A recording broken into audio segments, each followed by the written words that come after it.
اس کے ساتھ میں اپنی مونچھیں بھی چھوٹی کروا لوں تو چہرہ خاصا بدل جائے گا۔ سر کے بالوں کا اسٹائل بدلا جا سکتا ہے۔ اگر میں درمیان سے مانگ نکالنے لگوں یا بال لمبے رکھ لوں، رات کو 0 نمبر کا چشمہ لگاؤں اور دن میں کوئی اور چشمہ لگا کے پھروں تو کسی کو مجھ پر شاہ عالم ہونے کا شک نہیں ہوگا۔ رئیس کہکا مار کے ہنسنے لگا۔ قسم اللہ کی مجھے تو تصور میں تیرا دیکھ کے ہنسی آ رہی ہے، اس کے ساتھ تو لباس بھی بدل لے تو کیا ہی بات ہے۔ سالے خادم اور عثمان دوربین لگا کے بھی تیرا معائنہ نہیں کر سکتے کہ تجھے پہچان نہیں سکتے۔ باندھ لے 4 خانے والی لنگی، اوپر سے پہن لے کھدر کا کرتا، سر پر پگڑی اور ہاتھ میں حقہ۔ میں نے کہا پیروں میں ملتانی جوتی، مگر یار اتنا کرنے کی ضرورت نہیں ہے، ابھی کچھ دن تو مجھے شاہ عالم سے نمٹنے دے، اور اس کی ساری جائیداد رکشی کے نام کرنی ہے، اس کے اکاؤنٹ میں ٹرانسفر کرنا ہے۔ اس کے لیے مجھے عباسی کے ساتھ ملنا پڑے گا جو اس کا کزن فیصل کے پاس جانا ہوگا۔ نہ جانے کب اور کیوں شاہ عالم نے فیصل کو بے عزت کیا تھا، مجھے تو یہ بھی نہیں پتہ۔ عجیب صورتحال ہو گئی ہے، اس نے انکار کر دیا میرا وکیل بننے سے، اور اچھا خاصا ذلیل بھی کیا۔ فرید عباسی نے انکار نہیں کرے گا اور معاملہ بھی ہوگا رکشی کا۔ میرے اپنے حالات کی اب کوئی اہمیت نہیں ہے، کچھ ختم ہو جائیں گے، کچھ ختم نہیں ہوں گے۔ پارٹی کے معاملات میں نے پہلے ہی چھوڑ دیے ہیں، اب مصالحت اور دستبرداری کی رسمی کارروائی باقی ہے۔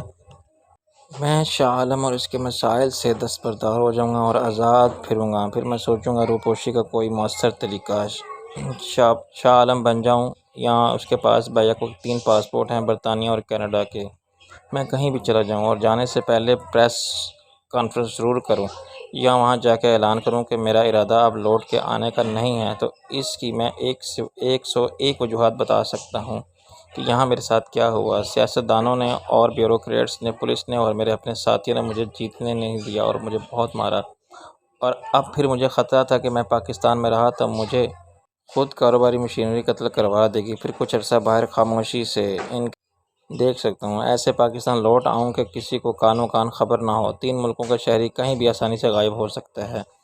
3-4 مہینے پس منظر میں رہنے والے شاہ عالم کو یہاں سب بھول جائیں گے، بدلے ہوئے چلے کے ساتھ اس شہر میں اطمینان سے رہ کر وہ سب پھر کر سکتا ہوں جو ناصر عظیم کرتا ہے۔ یار اب کرنا کیا ہے؟ اس روپوشی اور خاموشی سے ایک اور فائدہ یہ ہوگا کہ میرے دشمن بھی مطمئن ہو کے بیٹھ جائیں گے، انہیں مجھ سے کوئی خطرہ لاحق نہیں رہے گا، وہ میری تلاش ترک کر دیں گے اور یہی سمجھیں گے کہ میں بھاگ گیا ہوں، میں بزدل تھا اس لیے میں نے روپوشی میں عافیت جانی۔ میں بھی یہی چاہتا ہوں کہ وہ بے فکر ہو کے اپنے کاروبار میں لگ جائیں۔ 2-4 مہینے میں اگر کوئی طریقہ سمجھ میں آ گیا تو شاہ عالم کی موت واقعہ کرنے کا تو یہ قصہ ہمیشہ کے لیے ختم کر دیں گے۔ تب تک وہ ایک غیر معروف شخص ہوگا، اس کی موت سے کوئی ہلچل پیدا نہیں ہوگی، اور شاید اخبار میں اس کی تدفین کی خبر بھی کافی ہوگی۔ لوگ پڑھ کے کہیں گے کہ اچھا وہ سچ مچ مر گیا، اس بار چلو خس خم کہاں جہاں پاک۔ یہ سب ایسے ہی ہو سکتا ہے پیارے جیسے تو چاہتا ہے۔ 6 مہینے کے بگڑے ہوئے معاملات سال بھر میں سدھر جائیں گے، مگر ایک مسئلہ اور بھی ہے جس کی تو بات ہی نہیں کرتا۔ میں نے ایک گہری سانس لی۔ تیری مراد ہے شبنم؟ ہاں، شاہ عالم نے ایک بار مرنے سے اس کی یہ حالت ہو گئی، کیا وہ دوسری بار اس کی موت کا صدمہ برداشت کر لے گی؟ بڑی مشکل سے تو نے یقین دلایا تھا اسے کہ تو ہی شاہ عالم ہے۔ میں نے نہیں یار، میرے یہاں عدالت کے کہنے سے وہ قائل نہیں ہوئی تھی۔ خواہ ساری دنیا مجھے شاہ عالم جان لیتی، اگر وہ خود مجبور نہ ہوتی اپنے دل کے ہاتھوں تو جھوٹ کو جھوٹ ہی کہتی۔ پھر اب کیا بنے گا اس کے مجبور دل کا؟ یار یہ انسان کی نفسیات ہے، کسی کے بچھڑنے کا صدمہ کتنا ہی شدید کیوں نہ ہو، لیکن مرنے والوں کے ساتھ مرتا کوئی نہیں۔ موت ایک اٹل حقیقت ہے، اور انا للہ و انا الیہ راجعون پڑھ کے ہم اسے قبول کر لیتے ہیں۔ اصل اذیت ہوتی ہے جیتے جی بچھڑ جانے والوں کے خیال سے۔ جب کسی ماں کا لال کھو جائے، کسی کی بیٹی غائب ہو جائے، کسی کا محبوب لاپتہ ہو جائے، اور پھر اس کی زندگی اور موت کے بارے میں کوئی خبر ہی نہ ملے، آدمی امید اور نا امیدی کے درمیان بھی یقینی کے پلسرات پر چلنے کے لیے مجبور ہو۔ رئیس نے سر ہلایا۔ ہاں یار یہ تو ہے، مرنے والوں کو آدمی رو دھو کے بالآخر صبر کر لیتا ہے۔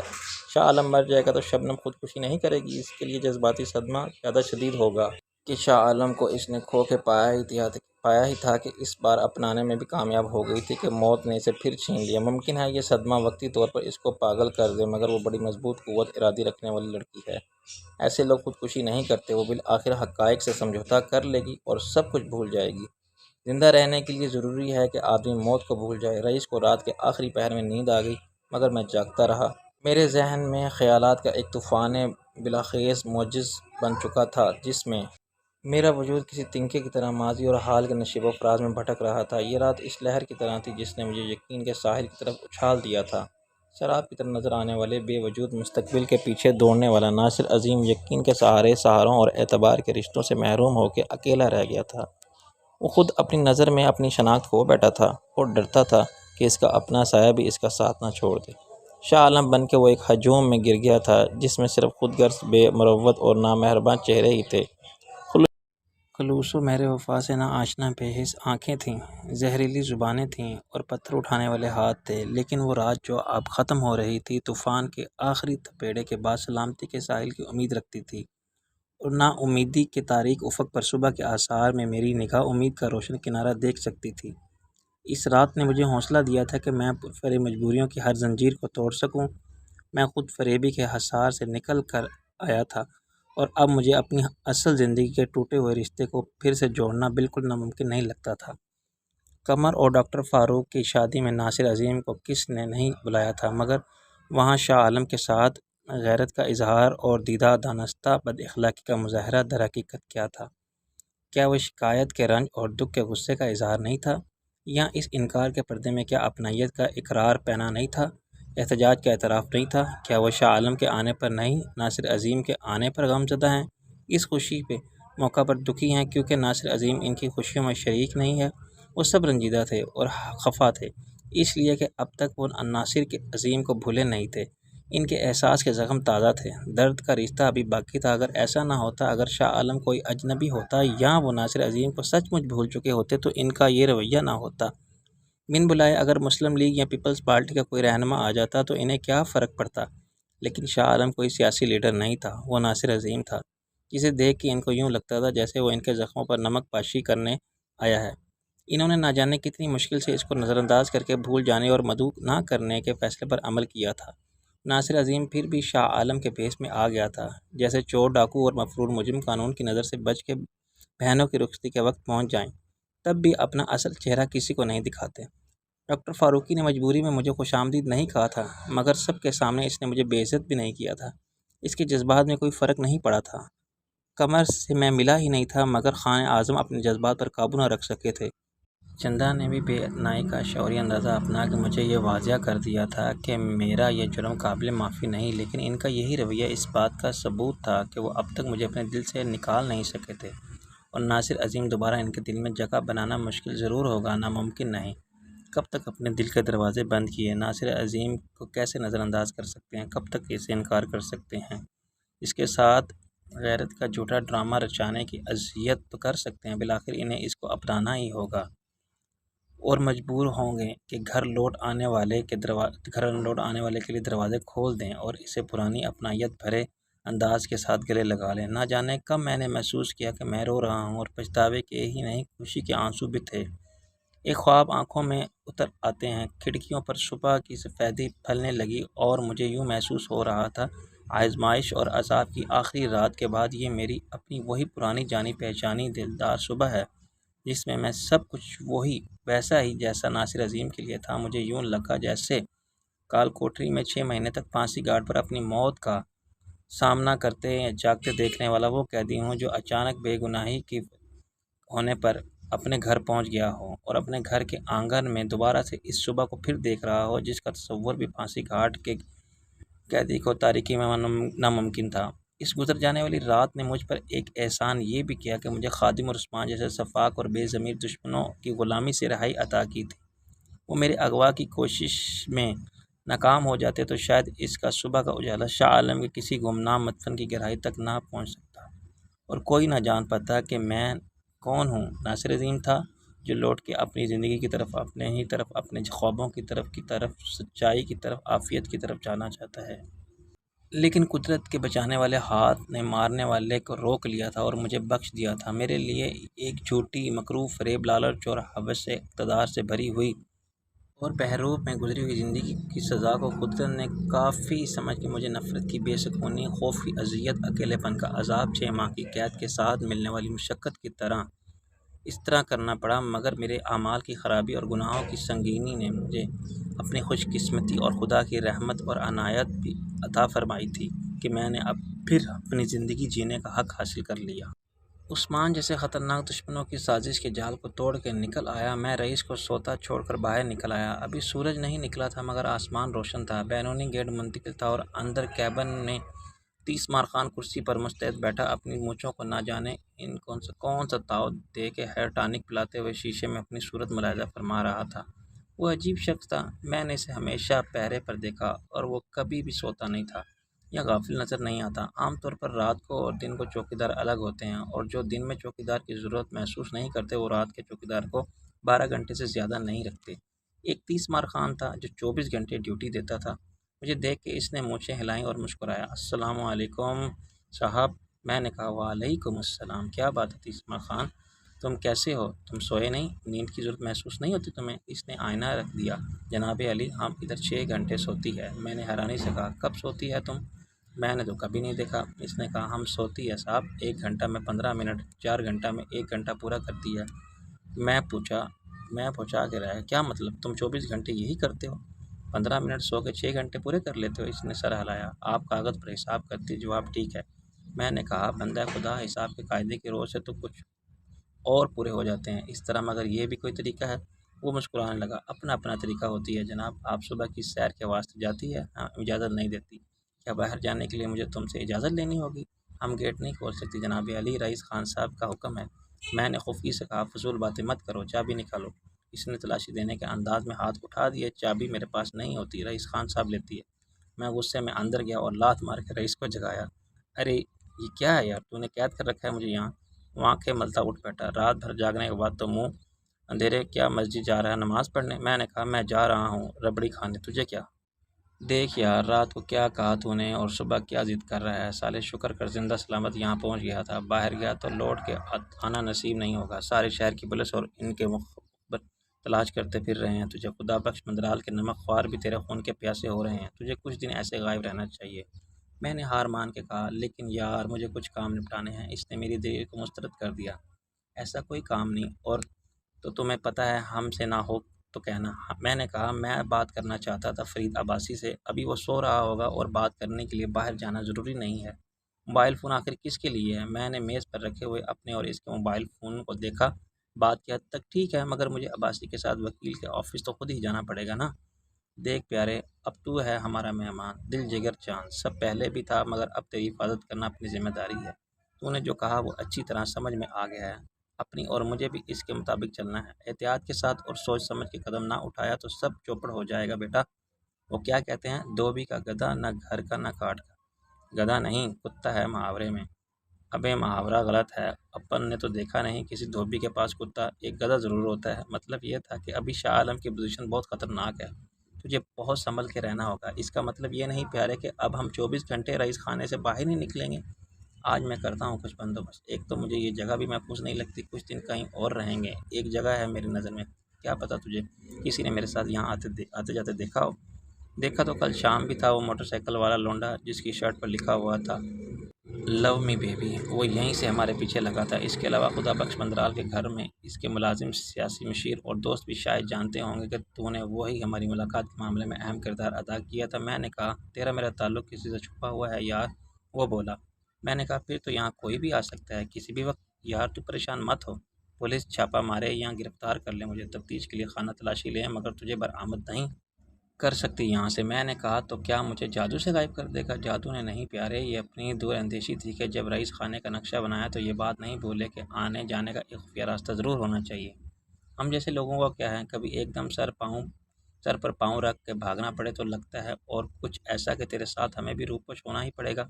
میں نے کہا یار کیوں نہ ہم ضمانت قبل از وقت گرفتاری حاصل کر لیں؟ رئیس نے انکار میں سر ہلایا۔ بہت مشکل ہے ان حالات میں، اگر تو ایک بار پولیس کے ہتھے چڑھ گیا نا تو پھر بیٹا کوئی امید مت رکھنا۔ یہ جو خادم اور عثمان اینڈ کمپنی ہے نا، ان کا دیا کھاتی ہے۔ پولیس رات کو تو نکل آیا مار دھاڑ کر کے اور کچھ اخبار والوں کو مدد سے، مگر پولیس تجھے خود باندھ کے ان کے سامنے ڈال دے گی۔ ضمانت کا قبل از وقت گرفتاری اس کیس میں اول تو ہوگی، تجھے اور مجھے ریمانڈ پر CIA کے حوالے کر دیا جائے گا کم سے کم 15 دن کے لیے، اور اس کے بعد اگر وکیلوں کی بھاگ دوڑ سے ہائی کورٹ نے ضمانت کر دی تو وہ ہوگی صرف پولیس کی حد تک۔ یہ جو شاہ عالم کے دوسرے دشمن ہیں وہ کہاں چھوڑیں گے تجھے؟ میں نے کہا تو کس جگہ کی بات کر رہا ہے جو محفوظ ہے؟ جیرے بلیڈ کا اڈا ہے، وہ سٹا کراتا ہے۔ وہاں فیروز پور روڈ پر ایک نامکمل کوٹھی ہے، کئی سالوں سے ایسے ہی پڑی ہے، وہ خود پورا نہیں کراتا اسے، مگر اندر سے رہنے کے قابل ہے۔ وہ ایک کرائے دار کے پاس ہے۔ کرائے دار صورت شکل سے بڑا مسکین اور مولوی ٹائپ لگتا ہے، مگر دھندا کرتا ہے پرائز بانڈ کے نمبروں کا اور کرنسی کا۔ فیملی کے ساتھ رہتا ہے، اس لیے کسی کو شک نہیں ہے۔ اس کے آس پاس کے لوگ مسجد میں بھی آتے جاتے دیکھنے ہیں اور شریف آدمی سمجھتے ہیں۔ گراج ہے جیرے کے پاس، وہ گاڑی اندر کھڑی کرتا ہے اور اندر سے ہی نیچے تہ خانے میں اتر جاتا ہے۔ نیچے کے آدھے حصے میں ایک بڑا ہال ہے اور وہ بیڈ روم ہے، کچن، باتھ روم، ہر چیز موجود ہے۔ وہ سب سے اچھا ٹھکانہ ہے۔ جیرے کی گاڑی کے شیشے بھی کالے ہیں، باہر نکلیں گے تو اسی کو استعمال کریں گے۔ میں نے کہا یار سارا بندوبست ہے تو پھر دیر کیسی، کیا تو چھپایا پڑنے انتظار کر رہا ہے؟ ہاں جلدی کیا ہے، کچھ اندازہ تو ہو کہ پولیس کو واقعی ہماری تلاش ہے، ہم ایسے ہی ڈر کے بھاگ جائیں پہلے سے؟ میں نے کہا نہیں رئیس خان، اب مجھے وحشت ہونے لگی ہے، یہ جگہ واقعی کسی طرح سے محفوظ نہیں۔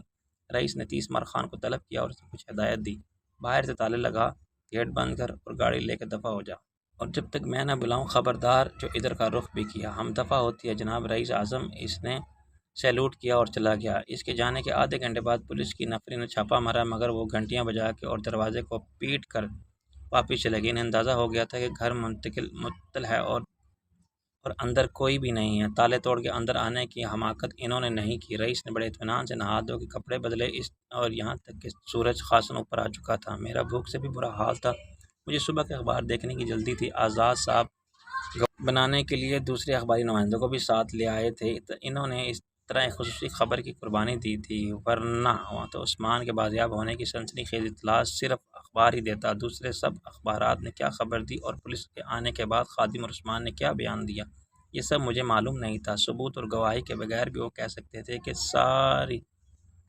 سازش کا ذمہ دار شاہ عالم ہے، جس نے ان کے 7 بندے مار دیے اور تیسرے کو ناک آؤٹ کر دیا، جو ایک غریب ڈرائیور تھا اور شاہ عالم کو وہاں لایا تھا۔ اشتعال کی کیفیت میں سوچے سمجھے بغیر کچھ بھی بک سکتے تھے، خواہ وہ بعد میں اپنی کمی کو ان کے لیے مصیبت کا سبب بن جائے۔ وہ بہت سے سوالات کے جواب دے کر کسی کو مطمئن نہیں کر سکتے تھے، مثلاً کہ اتنا عرصہ کہاں رو پوچھ رہے اور کیوں، اس کوٹھی میں وہ کیا تھے، شاہ عالم وہاں کیسے پہنچا، اور مرنے والے دونوں کون لوگ تھے۔ اس کے علاوہ مجھے خدا بخش مندرال کے کیس کی پیش سے بھی دلچسپی تھی۔ میں جاننا چاہتا تھا کہ پولیس نے اس کیس میں مجھے یا رئیس کو کس حد تک ملوث کیا تھا۔ اسی حساب سے اپنی دفاعی حکمت عملی اختیار کرنا تھی اور اپنے لیے حفاظتی اقدامات کرنے تھے۔ رئیس کی بے فکری کسی حد تک جائز تھی کہ اس قتل میں براہ راست ملوث نہیں تھا۔ سب جانتے تھے کہ ملک خدا بخش کا خاص آدمی تھا اور اس سے کسی قسم کے خاص کے لیے جاتے تھے۔ خدا بخش کے ساتھ مجھے ملوانے سے لے کر خلاف کوئی کیس نہیں بن سکتا تھا۔ وہ نہ جانے کتنے لوگ خدا بخش سے ملواتا تھا، اور اس جیسی معمولی حیثیت کے ملازم نمک خوار اپنے مالک کو قتل کی سازش کا شبہ بھی نہیں کیا جا سکتا تھا۔ خود میرے خلاف اس قتل کا منفی جواز کوئی نہیں، مگر پولیس کے طریقہ تفتیش میں منطق کا کیا سوال کہ یہ ان کی یا اوپر والوں کے حکم کا معاملہ ہوتا ہے، فرد جرم کس پر ڈالنا ہے، اعتراف کس سے کروانا ہے اور سزا کس کو دینی ہے۔ رئیس نے کچھ کپڑے ایک سوٹ کیس میں ڈالے جس میں اہم کاغذات پہلے سے رکھے ہوئے تھے، پھر وہ مجھے مرغی خانے لے گیا۔ وہاں اس وقت آئندہ ماہ کے مرغہ کفر و اسلام کے لیے تیار ہونے والے وہی مرغ تھے۔ ان کے لیے 2 صاف ستھرے اور وسیع پنجرے آمنے سامنے تھے، ہر پنجرے کے 3 طرف دیواروں پر مضبوط آئینے نصب تھے۔ یہ رئیس خان کا آئیڈیا تھا۔ میرے پوچھنے پر اس نے بتایا کہ یہ لڑاکا اور خونخوار مرغی ہیں، انہیں ایک ساتھ رکھا جائے تو یہ ایک دوسرے کی جان لے لیں گے۔ روشنی میں انہیں جوش چڑھتا ہے تو وہ آئینے میں نظر آنے والے ہاری پر حملے کرتے تھے، اپنے ہی عکس سے خود لڑ کے انہیں کوئی نقصان نہیں پہنچتا تھا، لیکن وہ پینترے بدلنا سیکھ جاتے تھے۔ اندھیرا ہو تو وہ آرام فرماتے تھے، ورنہ مسلسل کئی گھنٹے اپنے آپ سے لڑتے رہتے تھے۔ میں نے کہا ان کو داؤ پیچ کون سکھاتا ہے؟ ابے ہم سے بڑا استاد کون ہوگا؟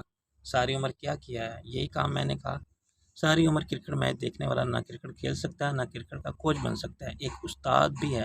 اپنے رئیس نے اعتراف کیا۔ لاہوری دروازے کے اندر رہتے ہیں، سب کے چچا ہیں، اپنے خاص شاگردوں کو تجربے کی باتیں اور خاص گر سکھا دیتے ہیں، بڑا علم اور تجربہ ہے ان کا۔ اس مرتبہ مجھے بھی ٹپس کہتے ہیں، ابو جہل کی اولاد۔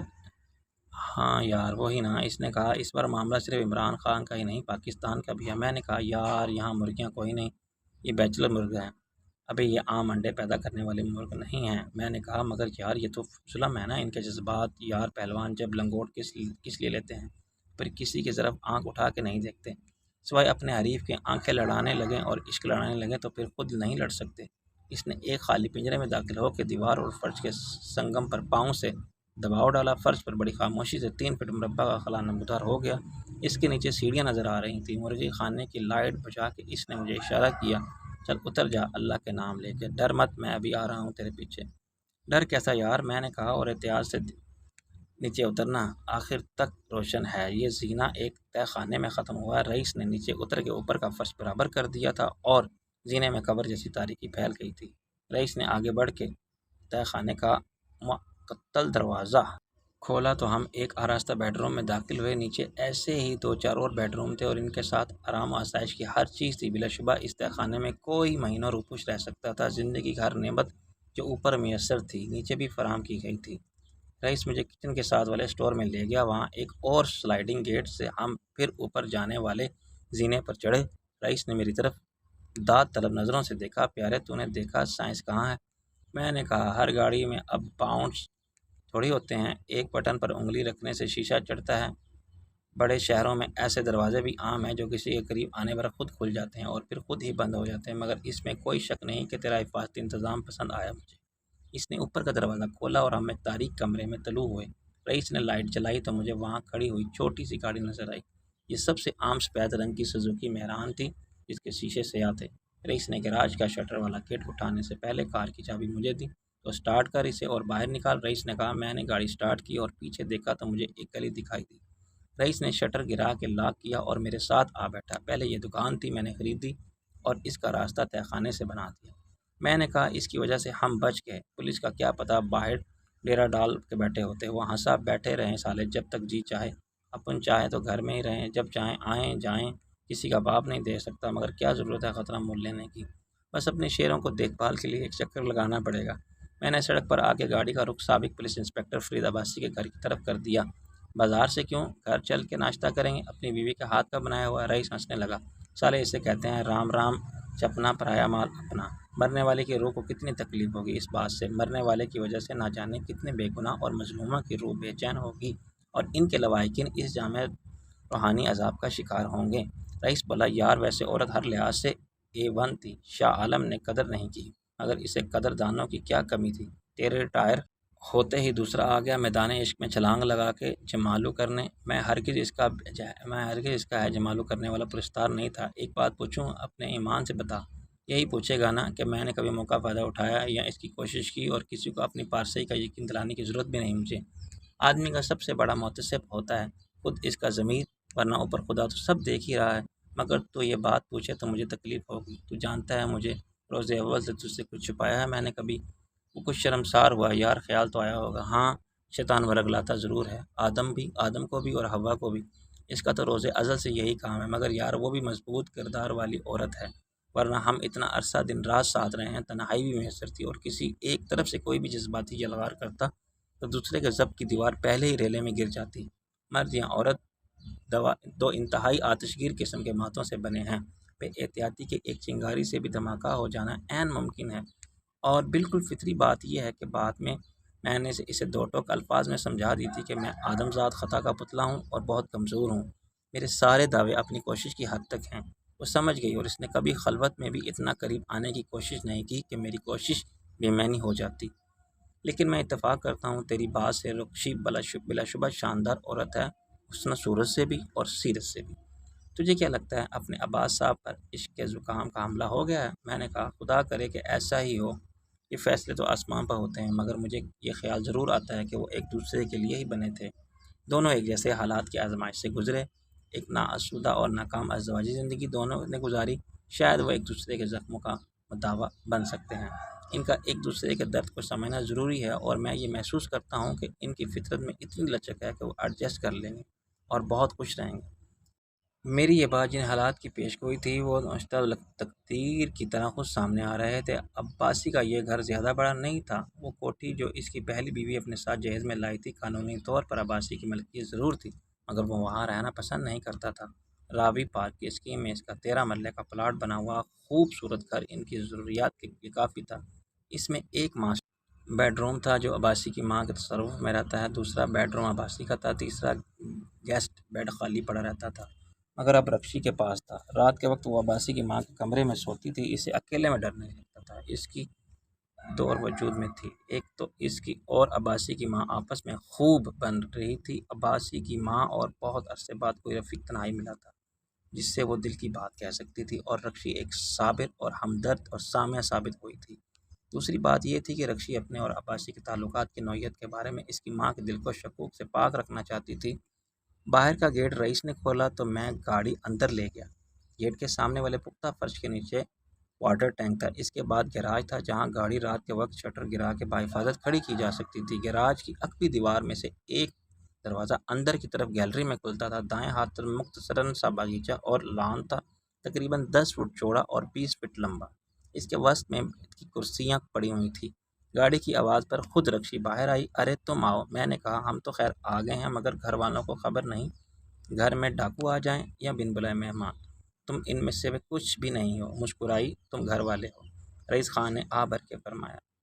ایک گھر والا ہے، ایک گھر والی ہے، مگر اپنے گھر میں نہیں، کمال ہے یار۔ رکشی ہنسی۔ وہ سیدھے سادے لباس میں بھی بہت تر و تازہ اور حسین لگ رہی تھی۔ تم بیٹھو، میں اماں کو بلاتی ہوں، وہ کچن میں ہے۔ ہم بیٹھے نہیں، ناشتہ کرنے آئے ہیں۔ میں نے کہا، ناشتہ بھی بیٹھ کے ہی کرو گے نا؟ رکشی نے جاتے جاتے پلٹ کے کہا۔ چند منٹ بعد عباسی کی ماں اندر آئی۔ میں نے اور رئیس نے اٹھ کے سلام کیا اور انہوں نے ہمارے سر پر ہاتھ رکھ کے دعائیں دیں۔ وہ پرانی وضع خاتون تھیں کہ ان کی عمر شاید 50 سال ہوئی ہوگی، مگر وہ اپنی فطری جسمانی ساخت اور اچھی صحت کے باعث 40 کی بھی نہیں لگتی تھیں۔ ان کے بے داغ سفید لباس ویگی کی علامت تھا، مگر ان کی شخصیت کے وقار میں ایک پرتقدس اضافہ کر رہا تھا۔ مجھے تو جانتی ہیں آپ، میں شاہ عالم ہوں۔ وہ ہنسنے لگی۔ اچھا، یعنی میں ناصر عظیم نہ کہوں تجھے؟ میں نے رئیس کی طرف دیکھا۔ وہی سوال اس کی آنکھوں